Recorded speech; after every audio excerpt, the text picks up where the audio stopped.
Y'all at this time, family. May the peace of y'all come upon you when you learn to obey him, brothers. This is very important to the utmost. We're dealing with the third temple at this time. We must go home and rebuild it, brothers and sisters, by the will of Yah. Yes, this entitled the third temple must be built again, brothers and sisters. So this coming from the prophet book called Haggai, but they got Haggai right there. So we're going to deal with chapter 1 and read part of chapter 2 at this time. To the utmost important to see the words of Yah, brothers and sisters, to bear records of these things and the work that we must do, brothers and sisters. Because this was a time period when they was coming from out of Babylon that I spoke a little bit about in my last video. We're dealing with the third temple, brothers and sisters, and how we must overcome our own personal selfishness. Because today I see the same characteristics that was in the people then is in our people now, brothers and sisters. That must be changed. Our people became content in captivity. Regardless of all the affliction, the persecution go behind, that is being passed down on our nation because of punishment. Our people is so much dependent on their enemy, brothers and sisters, but not on their own creator. So let's get in there, and you're going to cover these things, because each one of you know your own heart and your mind and what you must overcome to be in line with Yah, brothers and sisters. So we're going to see this. In covering this video, you're going to see your own personal selves. So each one can govern and judge their own selves, brothers and sisters, and make their own decisions swiftly, I hope, that we may get this going and get in line with Yah and fulfill all of the commands of Yah, the prophecies of Yah. So right here, it's a subject, a message from Yah to Haggai, or Haggai the prophet, who delivered it to Zerubbabel.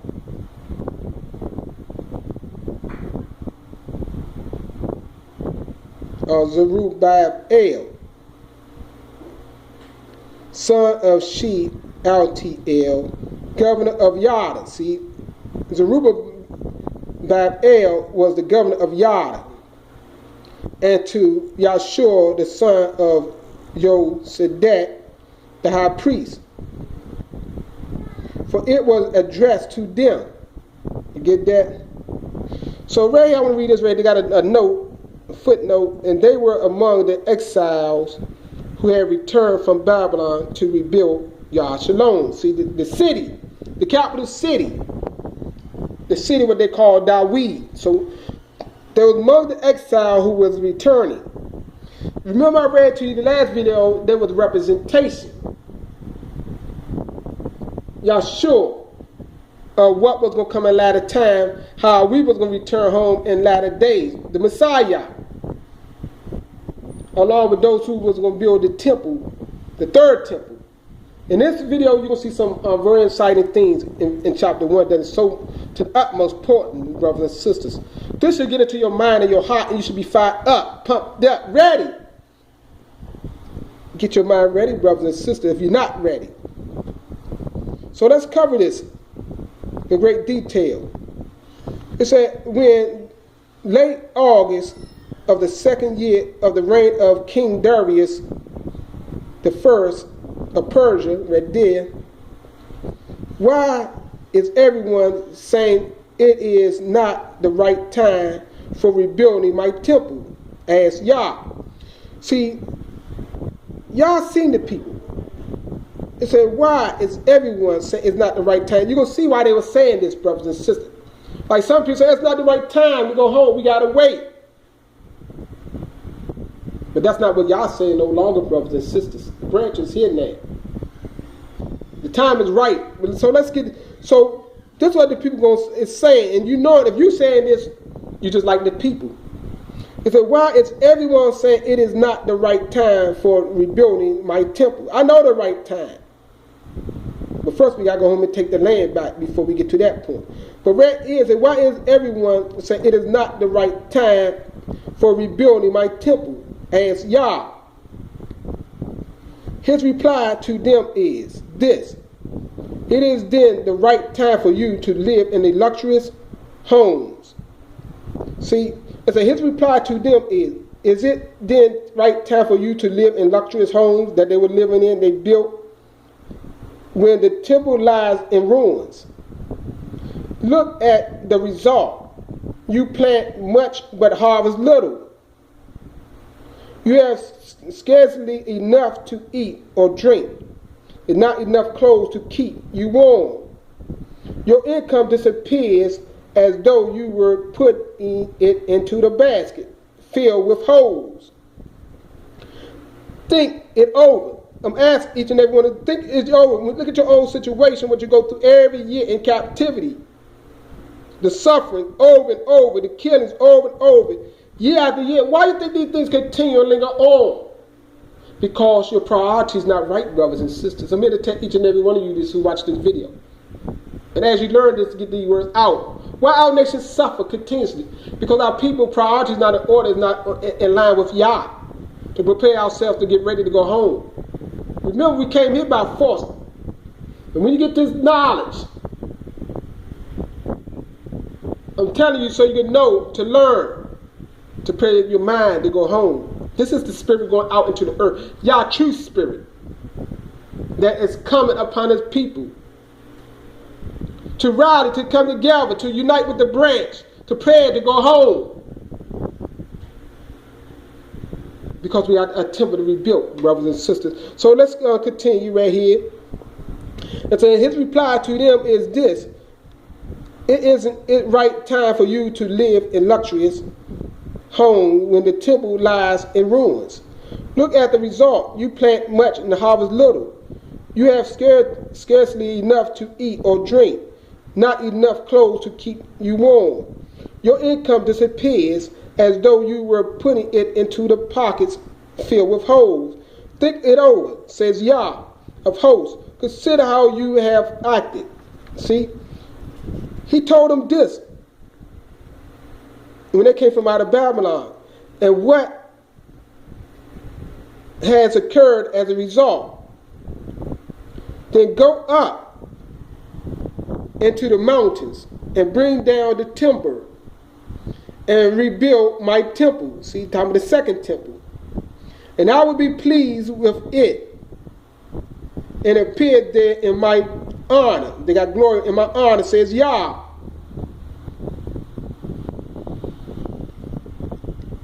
See, it says you hope for much, but get so little. When you bring it home, I blow it away. See, Yah is the one caused these things to go away from our people even today. It doesn't last at all. Why? Because my temple lies in ruins and you don't care. Take this to heart, brothers. I don't want to beat you down. I'm pleading with you by the mercies of Yah, by the will of Yah. I'm showing you what took place to our people back then with the same minds of heart. Our people don't care. Even today, they don't care about Yah. Many read their Bibles, but they still reject Yah. And temple lies in ruins and you don't care. Your only concern is your own fine home. You see that? And I'm doing this video to show you the cares of our people, their own fine home. A lot of people build in America, but say they want the kingdom. I'm waiting on Yah. The time is over of waiting. The message of Yah going out to gather. All the blessings of Yah don't come to after we gather, brothers. It's not the blessings of Yah don't go before us. I mean behind us. They're in front of us as we obey Yah. And that's what Yah was showing them. They obey me. Then all these blessings will come upon you. See, a lot of people have little now, some things now, and they think this is the blessings of Yah. And can't even see your nation is dying all around you. The enemy is plotting to destroy you. Got many of you stacked away in prison, brothers, and many of your families. But you think the little monies you have and everything is okay. But you would die with that money in captivity, brothers and sisters. Y'all got a way to take it all away from you. So right here, it say, I lost my spot, so let me go to 9. It say, you hope for much, but get little, and when you bring home, I blow it all away, and it doesn't last at all. Why? Because my temple lies in ruins, and you don't care. Your only concern is your own fine homes. That is why I am holding back the rains from heaven and giving you such scant crops. In fact, I have called for a drought upon the land, yes, and in the highlands, too, a drought to wither the grain and the grapes, to destroy them, and olives, and all your other crops, a drought to starve both you and all your cattle, and ruin everything you have worked so hard to get. See, the curses that come upon the people when they don't obey Yah. And then Zerubbabel, son of Altiel, the governor of Yada, and Yahshua, the son of Yasedek, the high priest, and the few people remaining in the land obeyed Haggai the message, from Yah their Barak. See, the high priest, the governor, and the few people remaining in the land obeyed Haggai the prophet. This was one man that came with the message of Yah. See, it starts from what? A lot of times in Scripture, a lot of people didn't have the message of Yah. It started from one that spread out to many. That's why I've been showing you in the last days, brothers and sisters, a captivity. A lot of people don't understand. They think everybody got to have the message of Yah. Everybody don't have the message of Yah. If everybody had the message of Yah, why are we not in line in order with the messages of Yah? Think about this, brothers and sisters. That's further from the truth. Why we got confusion? Because it's many speaking, but many don't have the knowledge and the message of Yah.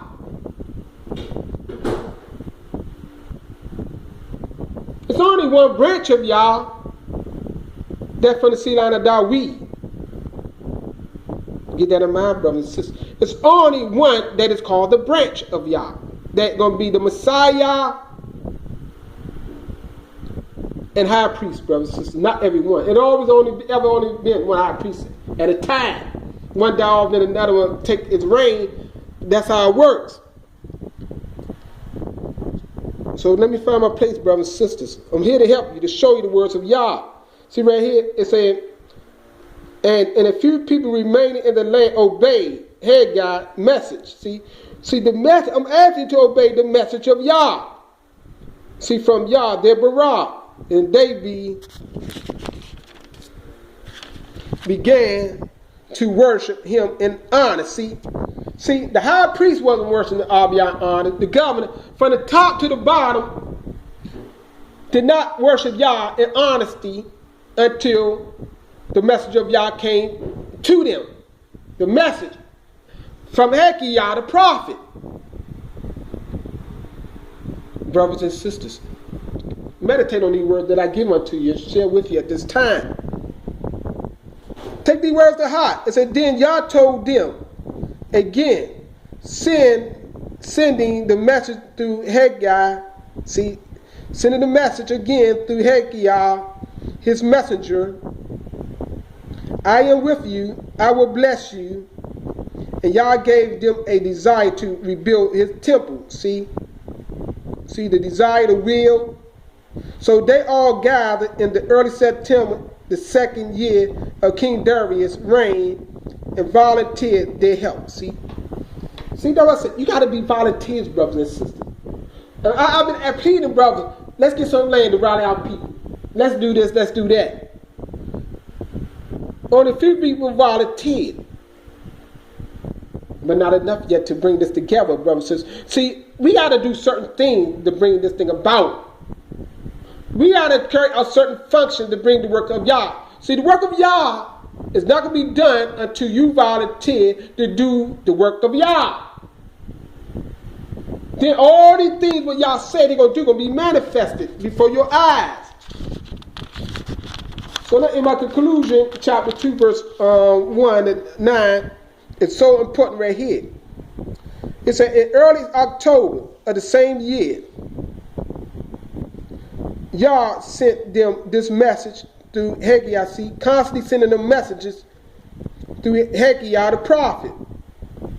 Ask this question of the governor. Ask this question of the governor and high priest and everyone left in the land. Who among you can remember the temple as it was before? How they got glorious but wonderful it was. See, this time the first temple. How wonderful it was in comparison to it is nothing now. It's saying that talking about the second temple they built is nothing compared to the first. So keep in mind, we're going somewhere. It's so important, brothers and sisters, right here. It's a how wonderful they got glory it was in comparison. It is nothing now. It is it? That was the question. But take courage, O Zerubbabel, the one who was responsible, the governor was responsible for getting that temple built, and Yahshua and the people. Take courage and work. It said, for I am with you, says Yah of hosts. For I promised when you left Mizraim, they got Egypt, that my spirit will remain among you, so don't be afraid. It said, for Yah of hosts said, in just a little while I will begin to shake the heavens and the earth and the oceans too, and the dry land, and I will shake all nations. See, that's talking about the day of Yah. But the day of Yah is not coming, keep in mind, until we get home and be delivered. But he said, he was letting them know the day of Yah is coming. He's going to shake all the nations. And the desire of all the nations shall come to this temple. See, now he's talking about the third temple. See, he said to this temple in the same location where the first one was at, the second, and where the third, the final one, going to be built. He said all the desires of all the nations going to come to leave. See right here, it say, for Yah of hosts said, in just a little while I will begin to shake the heaven, the earth, the ocean too, and the dry land, and I will shake all the nations, and the desire of all the nations shall come to this temple, and I will fill this place with my honor, says Yah of hosts. See right here, this is us. The future splendor of this temple will be greater than the splendor of the first one. You see that? The future, not in daytime, he's talking to Yah Zerubbabel and Yahshua, but in our time, that we're in a branch on the scene of Yah, the end time, that he was shown in a vision to Yahshua, the high priest, that this third temple, brothers and sisters, going to be much greater than even the first one that was ever built. And we're responsible to go home and rebuild. Remember, I showed you from afar. So this is going to get ready to say the future splendor of this temple will be greater than the splendor of the first one. For I have plenty of silver and gold to do it. See that? And here I will give, remember what the Father said, what we got to do when we get home. I don't want to get into that. And we're going to have plenty, he said he had plenty of silver and gold to do it. I'm going to say it anyway. The Father said we got everybody on our borders, silver and gold is ours. So keep that in mind. But the Father said, for I have plenty of silver and gold to do it. And I will give peace. See, and here he said he will give peace, says Yah. How far I'm going to go with this? 9 right there. So I want you to take these words to heart, what I show you, brothers and sisters, and share with you. See, right there he said he's going to give peace to us. Rest. See, some scriptures say rest, shalom, peace. When we get home, when we obey Abiyah and do all the things he tells us to do, brothers and sisters. We is responsible. Remember I showed you the branch, the people of Yah that coming from far away is responsible. So get your heart right, brothers. We got to stop building our own homes to linger around in America, in captivity, in all these different lands and islands, wherever we may be. Prepare our minds, our hearts, to rally to the branch of Yah. Because we must return home and rebuild the third temple of Yah, that Yah may come and take its place in that third temple. With that I say, Torah Yah.